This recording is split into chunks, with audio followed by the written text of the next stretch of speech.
Pony up, everybody. Welcome to the ultimate set 1 video. We're going to take all the cards in Fantasy Wonderland and the starter decks and talk about the best of the best.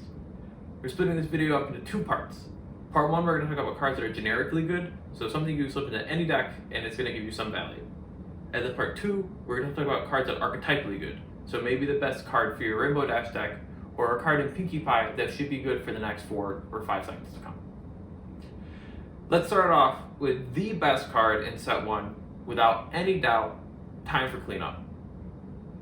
Time for Cleanup is an event. You play it for 3 inspiration, and it removes a card from your opponent's side of the board.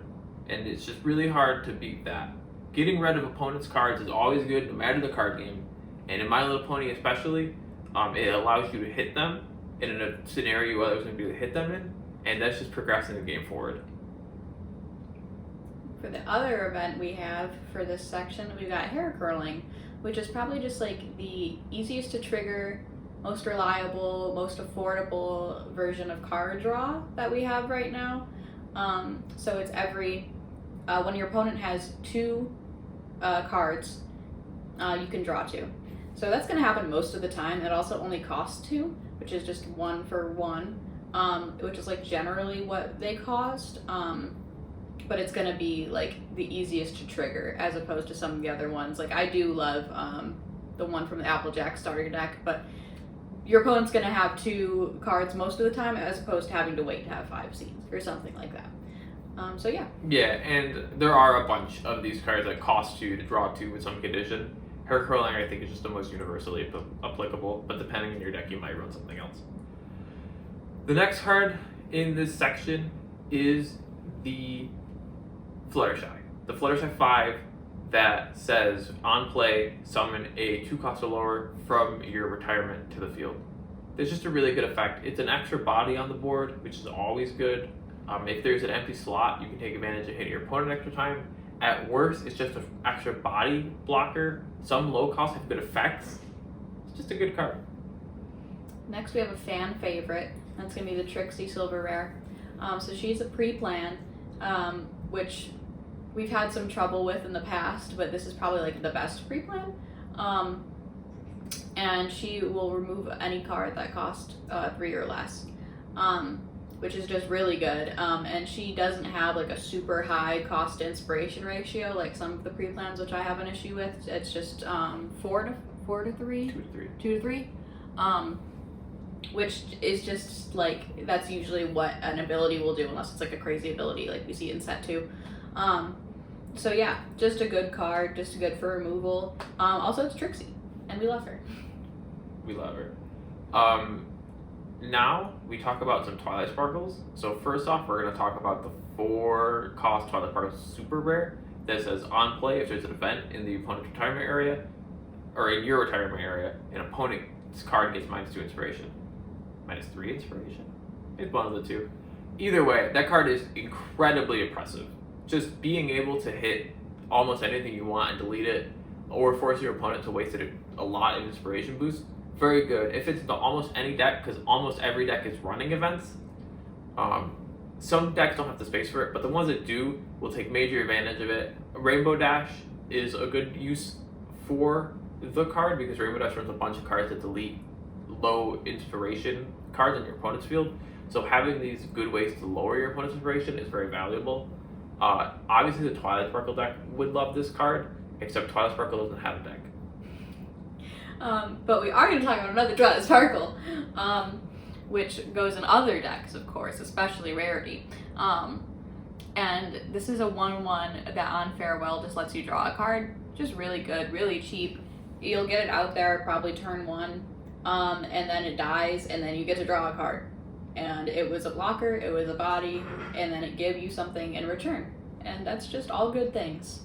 I think it's a quintessential example of a card that exists to pretend like it's not in the deck. Like when you play it, you're turning your 50 card deck into a 49 card deck in a way, but it also provides value on the way out, so pretty good. So these were 6 of the most generically good cards in the first set and starter deck. Now I'm going to talk about some of the cards that are good, but only in specific decks. For example, the Pinkie Pie, the super rare Pinkie Pie from the starter deck. It's an amazing card. It's +2 if any pony on your side of the field has an item equipped to it.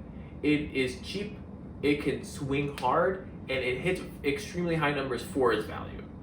It's not as good in almost any other deck because most decks don't run items at this point in time, but in the Pinkie Pie deck in particular, incredibly oppressive card. It's crazy. Next up we got the Colorful Rare Applejack, and this is the one on up here, untaps 2 scenes. Applejack's all about untapping scenes, getting stuff out there for really cheap. Having a scene untapped at any given point gives a lot of her cards a buff. So this one just kind of crazy. Most of her cards will only untap 1 scene.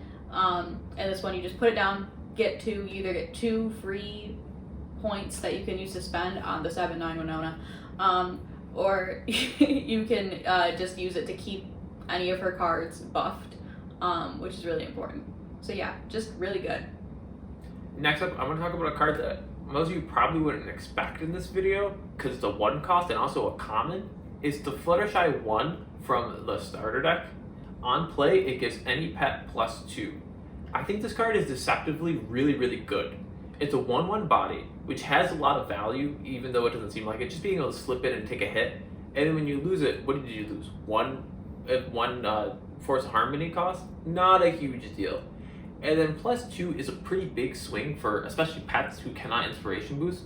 It turns your Gumby into a 7 on attack. It turns your Angel into a 5 on attack. It's just a very good card all around. I think any Fluttershy deck should be running it, at least at this point in time. And you'll really feel it if you're not. And next, we got a Rainbow Dash Silver Rare. And this one, if there's another Rainbow Dash in your area, on up here, it will remove a rival's character with Inspiration 2 or less. And this combo as well with that Twilight we talked about earlier, because if something has a higher Inspiration, you can get it down and then remove, which is really why that Twilight's so good. And also, it's just kind of like the quintessential Rainbow Dash removal, and is probably one of the better ones at doing it. It's just one that you're going to want to run on your deck. Speaking of Twilight Sparkle, the best Twilight Sparkle deck card in the game at the moment, in my opinion, is probably the 5 cost super rare. I think it is. It'll be on screen. But it is, if there's 2 events in the retirement area, all your opponents get +1 Inspiration during both turns. It's just incredibly oppressive. An extra 1 power goes a long way in this game because it's either an extra flip that your opponent has to do to boost their cards, or they just can't get through it. I mean, imagine if that 7/9 Winona was a 7/10 Winona, right? It's just so oppressively strong to get through. Unfortunately, Twilight Sparkle doesn't have a deck. Okay, and last up here, we've got the Colorful Rare Rarity. It's a 2/4, and on play, your opponent gets -1. Just a good card, like you're not paying extra in cost for that ability. So it just is a free -1, essentially. Yeah.